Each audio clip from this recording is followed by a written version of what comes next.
Parashat 14, Torah portion number 14, Vayera, and I appeared. Exodus 6, 2 through 9:35. God spoke to Moshe. He said to him, I am Adonai. I appeared to Abraham, Yitzhak, and Yaakov as El Shaddai. Although I did not make myself known to them by my name, YHVH, Adonai. Also with them, I established my covenant to give them the land of Canaan, the land where they wandered about and lived as foreigners. Moreover, I have heard the groaning of the people of Israel, whom the Egyptians are keeping in slavery, and I have remembered my covenant. Therefore, say to the people of Israel, I am Adonai. I will free you from the forced labor of the Egyptians, rescue you from their oppression, and redeem you with an outstretched arm and with great judgments. I will take you as my people, and I will be your God. Then you will know that I am Adonai, your God, who freed you from the forced labor of the Egyptians. I will bring you into the land which I swore to give to Abraham, Yitzhak, and Yaakov. I will give it to you as your inheritance. I am Adonai. Moshe said this to the people of Israel, but they wouldn't listen to him because they were so discouraged and their slavery was so cruel. Adonai said to Moshe, Go in and tell Pharaoh, king of Egypt, to let the people of Israel leave his land. Moshe said to Adonai, Look, the people of Israel haven't listened to me, so how will Pharaoh listen to me, poor speaker that I am? But Adonai spoke to Moshe and Aaron and gave them orders concerning both the people of Israel and Pharaoh, king of Egypt, to bring the people of Israel out of the land of Egypt. These were the heads of their families.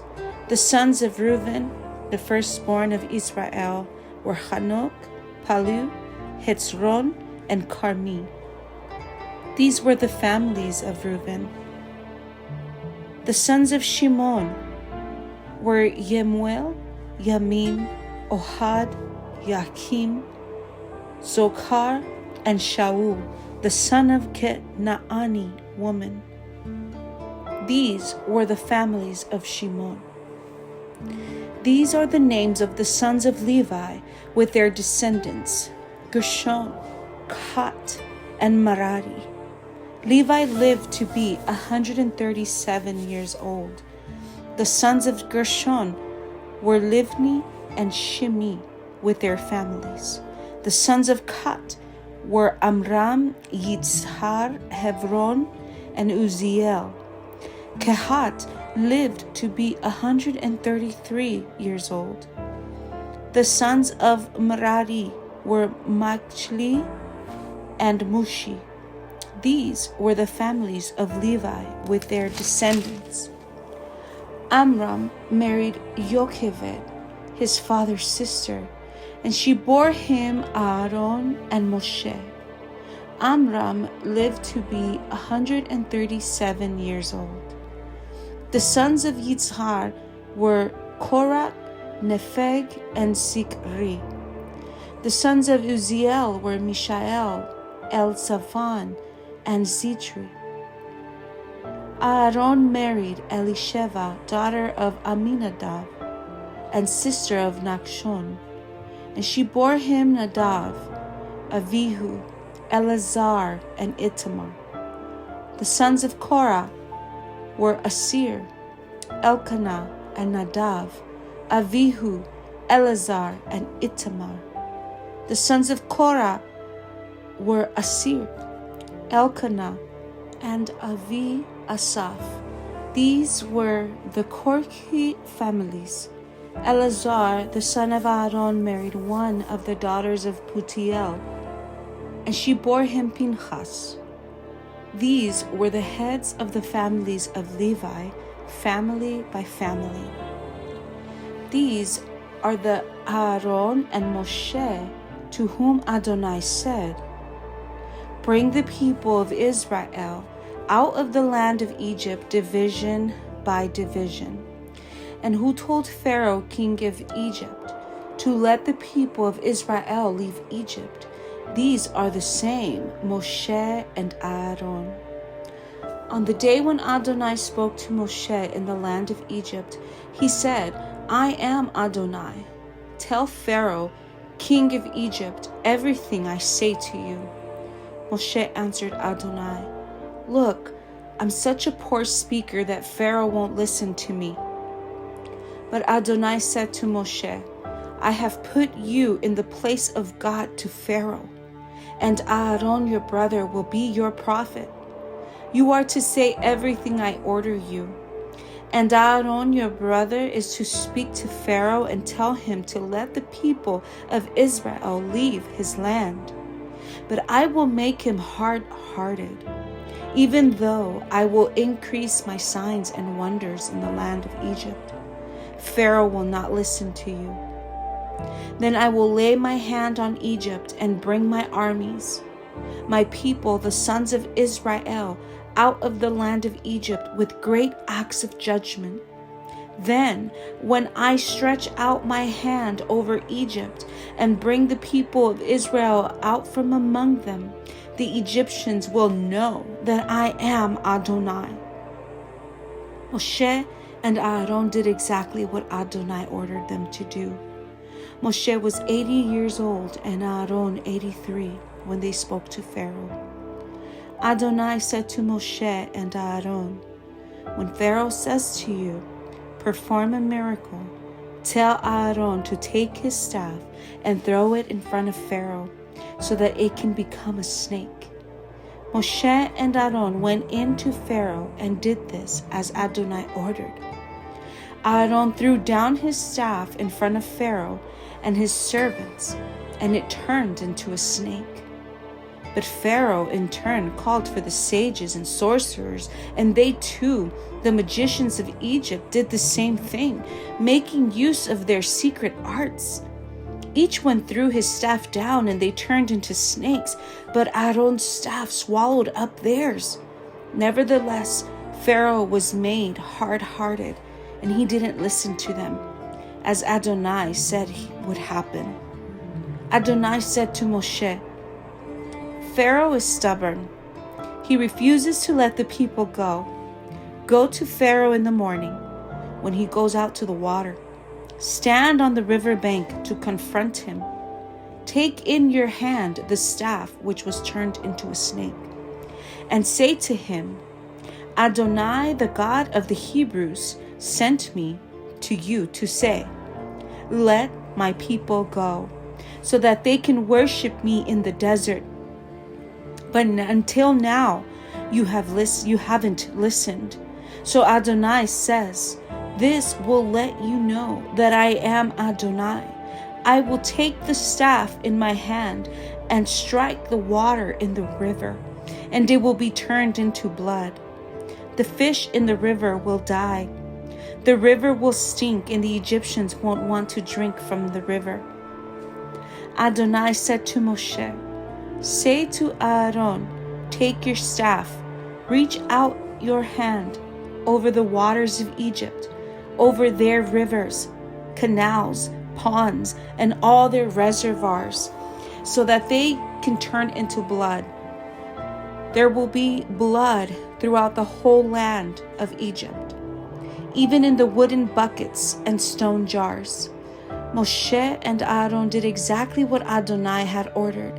He raised the staff, and in the sight of Pharaoh and his servants, struck the water in the river, and all the water in the river was turned into blood. The fish in the river died, and the river stank so badly that the Egyptians couldn't drink its water. There was blood throughout all the land of Egypt. But the magicians of Egypt did the same with their secret arts, so that Pharaoh was made hard-hearted and didn't listen to them, as Adonai had said would happen.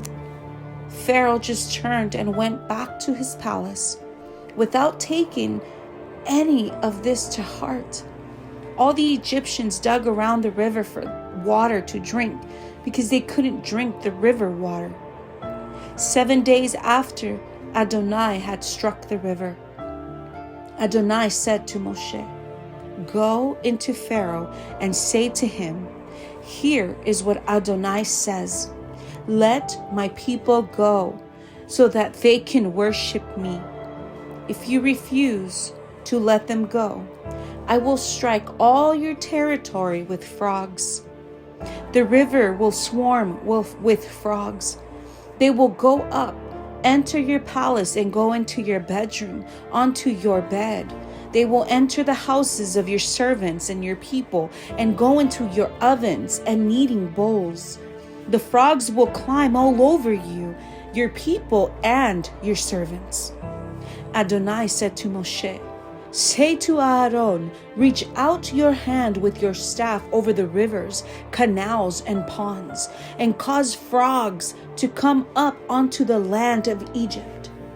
Aaron put out his hand over the waters of Egypt, and the frogs came up and covered the land of Egypt. But the magicians did the same with their secret arts and brought up frogs onto the land of Egypt. Then Pharaoh summoned Moshe and Aaron and said, "Intercede with Adonai to take the frogs away from me and my people, and I will let the people go and sacrifice to Adonai." Moshe said to Pharaoh, "Not only that, but you can have the honor of naming the time when I will pray for you, your servants and your people, to be rid of the frogs, both yourselves and your homes, and that they stay only in the river." He answered, "Tomorrow." Moshe said, "It will be as you have said, and from this you will learn that Adonai, our God, has no equal. The frogs will leave you and your homes, also your servants and your people. They will stay in the river only." Moshe and Aaron left Pharaoh's presence, and Moshe cried to Adonai about the frogs he had brought on Pharaoh. Adonai did as Moshe had asked. The frogs died in the houses, courtyards, and fields. They gathered them in heaps till the land stank. But when Pharaoh saw that he had been given some relief, he made himself hard-hearted and would not listen to them, just as Adonai had said would happen. Adonai said to Moshe, "Say to Aaron, reach out with your staff and strike the dust on the ground. It will become lice throughout all the land of Egypt." They did it. Aaron reached out his hand with his staff and struck the dust on the ground, and there were lice on people and animals. All the dust on the ground became lice throughout the whole land of Egypt. The magicians tried with their secret arts to produce lice, but they couldn't. There were lice on people and animals. Then the magician said to Pharaoh, "This is the finger of God." But Pharaoh was made hard-hearted so that he didn't listen to them, just as Adonai said would happen.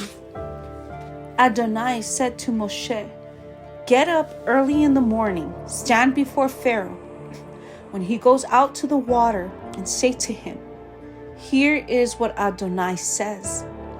Let my people go so that they can worship me. Otherwise, if you won't let my people go, I will send swarms of insects on you, your servants and your people, and into your houses. The houses of the Egyptians will be full of swarms of insects, and likewise the ground they stand on. But I will set apart the land of Goshen, where my people live. No swarms of insects will be there, so that you can realize that I am Adonai. right here in the land. Yes, I will distinguish between my people and your people, and this sign will happen by tomorrow." Adonai did it. Terrible swarms of insects went into Pharaoh's palace and into all his servants' houses. The insects ruined the entire land of Egypt. Pharaoh summoned Moshe and Aaron and said, "Go and sacrifice to your God here in the land." But Moshe replied, "It would be inappropriate for us to do that, because the animal we sacrifice to Adonai our God is an abomination to the Egyptians. Won't the Egyptians stone us to death if before their very eyes we sacrifice what they consider an abomination? No, we will go 3 days' journey into the desert and sacrifice to Adonai our God, as he has ordered us to do." Pharaoh said, "I will let you go so that you can sacrifice to Adonai your God in the desert. Only you are not to go very far away. Intercede on my behalf." Moshe said, "All right, I am going away from you, and I will intercede with Adonai, so that tomorrow the swarms of insects will leave Pharaoh, his servants, and his people. Just make sure that Pharaoh stops playing games with the people by preventing them from going and sacrificing to Adonai." Moshe left Pharaoh and interceded with Adonai. And Adonai did what Moshe had asked. He removed the swarms of insects from Pharaoh, his servants, and his people. Not one remained. But this time, too, Pharaoh made himself stubborn and didn't let the people go. Then Adonai said to Moshe, "Go to Pharaoh and tell him, 'Here is what Adonai, the God of the Hebrews, says. Let my people go so that they can worship me. If you refuse to let them go and persist in holding on to them, the hand of Adonai is on your livestock in the field, on the horses, donkeys, camels, cattle, and flocks, and will make them suffer a devastating illness. But Adonai will distinguish between Egypt's and Israel's flocks. Nothing belonging to the people of Israel will die." Adonai determined the exact time by saying, "Tomorrow Adonai will do this in the land." The following day, Adonai did it. All the livestock of Egypt died, but not one of the animals belonging to the people of Israel died. Pharaoh investigated and found that not even one of the animals of the people of Israel had died. Nevertheless, Pharaoh's heart remained stubborn, and he didn't let the people go. Adonai said to Moshe and Aaron, "Take handfuls of ashes from a kiln, and let Moshe throw them in the air before Pharaoh's eyes.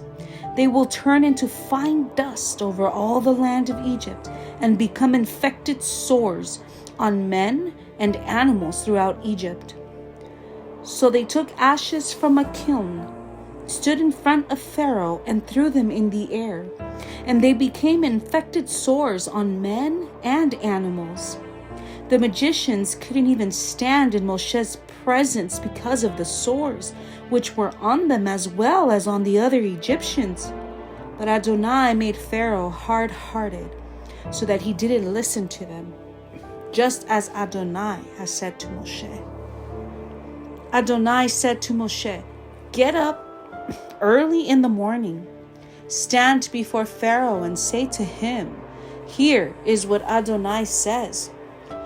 Let my people go so that they can worship me. For this time I will inflict my plagues on you, yourself, and your officials, and your people, so that you will realize that I am without equal in all the earth, By now, I could have stretched out my hand and struck you and your people with such severe plagues that you would have been wiped off the earth. But it is for this very reason that I have kept you alive, to show you my power, and so that my name may resound throughout the whole earth. Since you are still setting yourself up against my people and not letting them go, tomorrow about this time I will cause a hailstorm so heavy that Egypt has had nothing like it from the day it was founded until now. Therefore, send and hurry to bring indoors all your livestock and everything else you have in the field. For hail will fall on every human being and animal left in the field that hasn't been brought home, and they will die. Whoever among Pharaoh's servants feared what Adonai had said, had his slaves and livestock escape into the houses.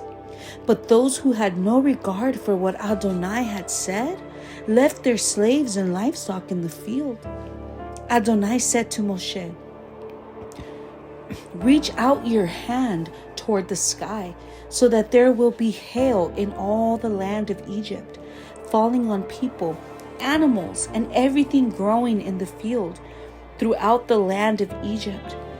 Moshe reached out with his staff toward the sky, and Adonai sent thunder and hail, and fire ran down to the earth.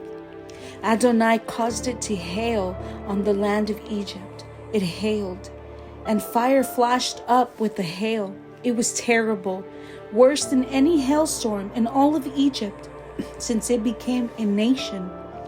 Throughout all the land of Egypt, the hail struck everything in the field, people and animals, and the hail struck every plant growing in the field and broke every tree there. But in the land of Goshen, where the people of Israel were, there was no hail. Pharaoh summoned Moshe and Aaron and said to them, this time I have sinned. Adonai is in the right. I and my people are in the wrong. Intercede with Adonai. We can't take it any more of this terrible thunder and hail, and I will let you go. You will stay no longer. Moshe said to him, as soon as I have gone out of the city, I will spread out my hands to Adonai. The thunder will end, and there won't be any more hail, so that you can know that the earth belongs to Adonai. But you and your servants, I know you still won't fear Adonai, God. The flax and barley were ruined, because the barley was ripe and the flax in bud. But the wheat and the buckwheat were not ruined, because they come up later. Moshe went out of the city, away from Pharaoh, and spread out his hands to Adonai. The thunder and hail ended, and the rain stopped pouring down on the earth. When Pharaoh saw that the rain, hail, and thunder had ended, he sinned still more by making himself hard-hearted, he and his servants. Pharaoh was made hard-hearted, and he didn't let the people of Israel go, just as Adonai had said through Moshe.